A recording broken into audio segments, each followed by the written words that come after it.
যে শবে বারাত। শবে এই শব্দের অর্থ সব, ফার্সি শব্দ, অর্থ হইল রাত।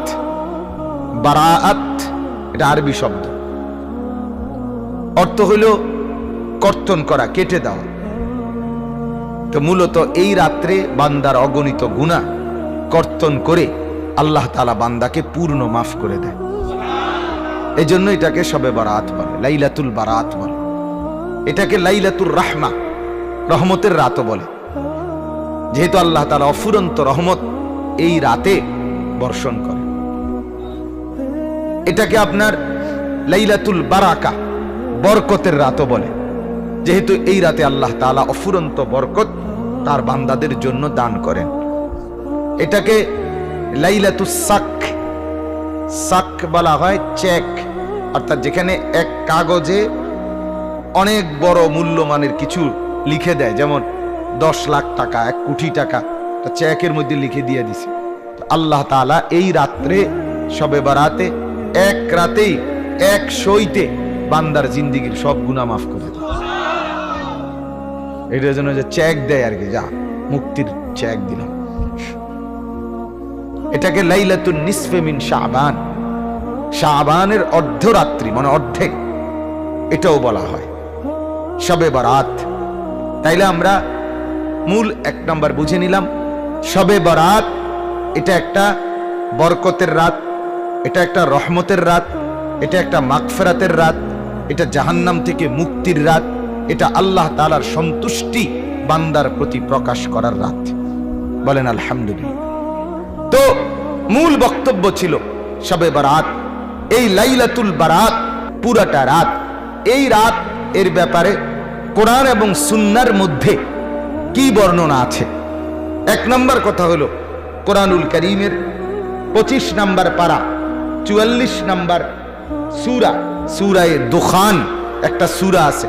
এই সূরার প্রথমে একটা আয়াত আছে, ইন্না আনজালনাহু ফি লাইলাতিন মুবারাকাতিন।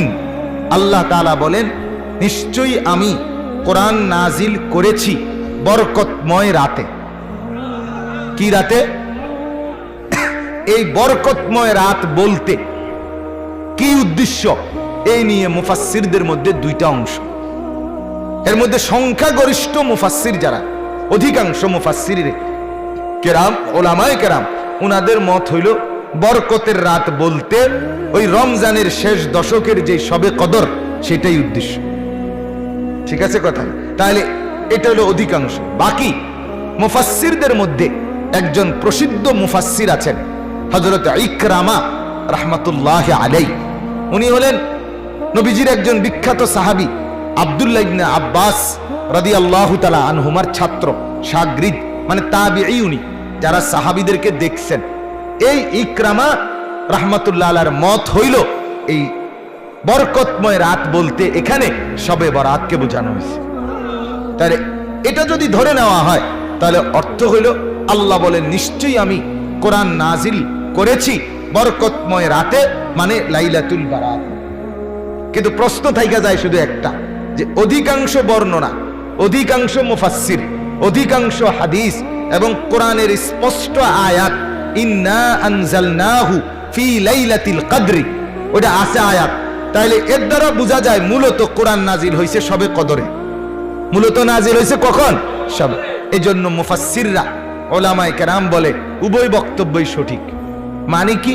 মানে হইল লাইলাতুল বারাত, যেটা এই আগামীকাল রাত, এটার মূল বৈশিষ্ট্য হইল হাদিসের মধ্যে আল্লাহর নবী সাল্লাল্লাহু আলাইহি সাল্লাম বলেন, লাইলাতুল বারাতে আল্লাহ তাআলা পরবর্তী 1 বছর পৃথিবীতে কি কি দিবেন, বর্ষণ করবেন, নাজিল করবেন, এটার চূড়ান্ত ঘোষণা, লিখিত কপি আল্লাহ তাআলা ঘোষণা করে দেয়। আর আল্লাহ কোনো কিছু দিবে এ কথার ঘোষণা মানে যেন এটা হয়ে গেছে।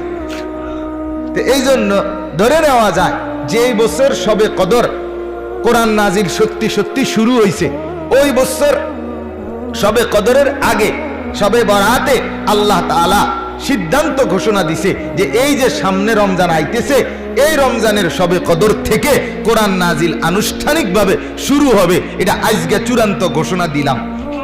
তো ধরে নেওয়া হলো আল্লাহ যেহেতু ঘোষণা দিছে নাজিল হয়ে গেছে। এই জন্য এই আয়াতে বলা হয়েছে আমি নাজিল করেছি। তাইলে এটা হলো একটা বর্ণনা। বাকি এটাকে একবারে কোনো না কোনো ভাবেই কোরআনুল কারীম দ্বারা প্রমাণ করতেই হবে এটা জরুরি না। কেন?